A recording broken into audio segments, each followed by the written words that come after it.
Hi everyone, my name is Kira. I'm an English teacher, and in this video we're going to be doing a teardown of a descriptive essay from the composition section of English paper 1, and this particular essay comes from 2016. So let's have a look at the sample here on the left hand side.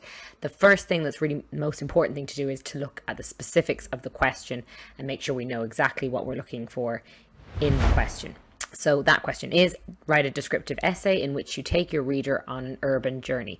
Two main things that jump out at us here that are probably the most important things to keep to the forefront of your mind. The first one is that it's a descriptive essay. That's the genre, that's the language genre that we need to keep within that genre when we're looking at our language and our features, okay? And it's really important that we don't mix it up with the short story. So it's a descriptive genre, it is not a short story. We don't have to worry about characters and plot and conflict and things like that, and not to get bogged down in the events and the action. It's more about the setting and the bringing the scene to life. The second part of the question that's important is the actual setting itself and the fact that it's an urban journey. So we have some creative freedom here in that we can create whatever kind of journey we want and be in whatever place we want, but it must be an urban setting, meaning city or town and not rural. So once we have those two things in mind, we can jump in then and we keep those things really focused on, keep them to the forefront of your mind so that we don't, wander off topic too much. At this point, it's really important to think about the marking scheme and the examiner and what we need to focus on and where we are going to be gaining our marks and where, areas that we need to not fall down on. So the marking scheme, as we mentioned, the composition section is 100 marks, and that is broken down into our all-important PCLM, which you've heard of before. That's the purpose, 30 marks, the coherence of delivery or cohesion, 30 marks, language, 30 marks, and the mechanics, 10 marks. And those mechanics are spelling and grammar, so really important to check back over your essays to avoid any careless errors and things like that. Now for the descriptive essay, and for the purpose of this video, it's really important to think about an extract from the Chief Examiner report that really focuses on the descriptive essay as a genre, and a line here that I like to highlight while thinking about the language marks, those 30 marks that we're trying to gain, is this sentence here: the use of lively, interesting phrasing, energy, style, and fluency. So that's what we're looking to achieve. So keep thinking about that. Am I using lively language? Is it varied? Is the vocabulary, interesting? Is there an energy behind it? Is there an interesting fluency? Does it flow from one thing to the next? So that's what we're trying to keep in mind. And that's really what we're going to be focusing on in this video. So how do we do that? Well, we have to think about the descriptive style as a genre and look at some of the features within that descriptive style as a genre. So the three main areas that I thought we'd look at that are really well done in this particular essay are sensory language, reflective tone, and the present tense. Now, on that, though, it's really important to keep in mind the things that we want to avoid.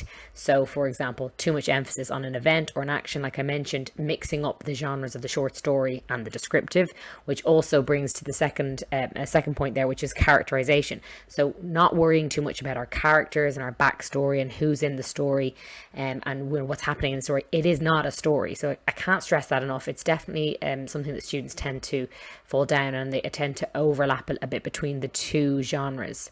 So there's just two things really keep in mind. The third thing, which links in with our present tense as a feature, is the misuse of tense. So it is not a rule that you have to use the present tense, but the present tense is a really effective tool in the descriptive essay. It really brings things to life and it brings you into the moment. But if you misuse it, it can be a disaster because the examiner just thinks that you don't have a good handle on your language, you don't have a mastery of your tenses, and it jumbles things up. It's really inconsistent. So just be consistent with your tense. If you're using the present, you stick in the present. But if you'd rather use the past, that's fine, but just stick in the past and don't jump back and forth. So the areas, let's look at the positives. Let's look at the things that we are looking out for.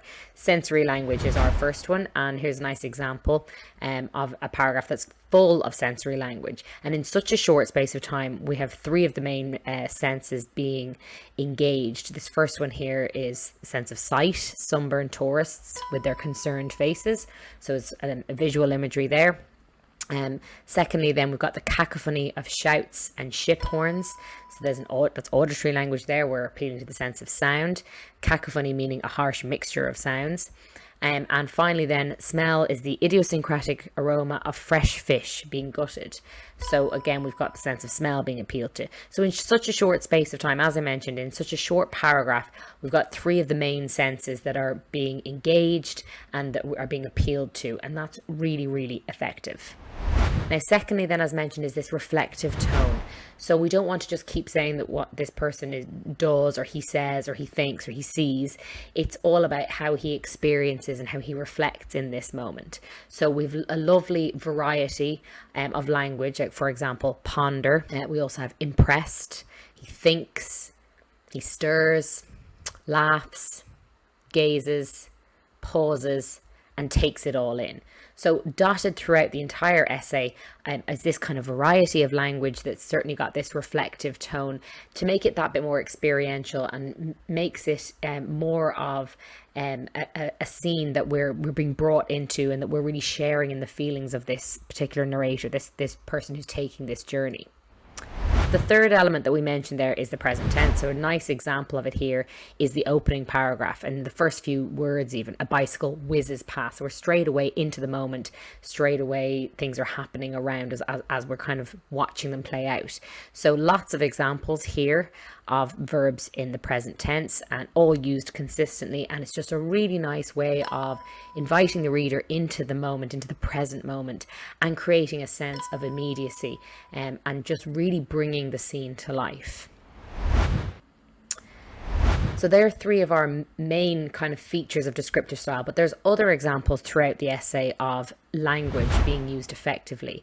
And some of those are, would overlap quite a bit with your poetry in paper 2. So for example, we just saw it in the previous paragraph, the onomatopoeia of the bicycle whizzes past. So it's really bringing the sound of the bicycle to life, and really helping us to kind of imagine this scene using all our senses as well.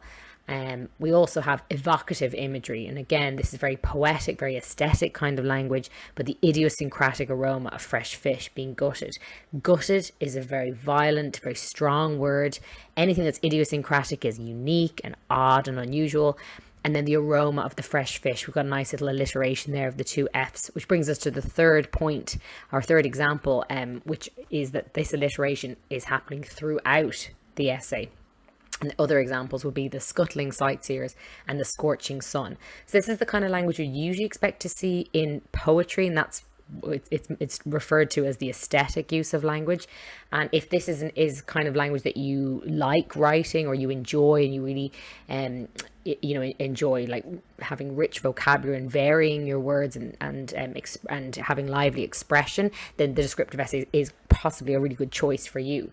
And these examples we see throughout the essay, and it really just hammers home again this descriptive writing as a genre, which brings us back to that chief examiner's report and the comment that I made at the very beginning: the use of lively, interesting phrasing, energy, style, and fluency. So it's all about the language.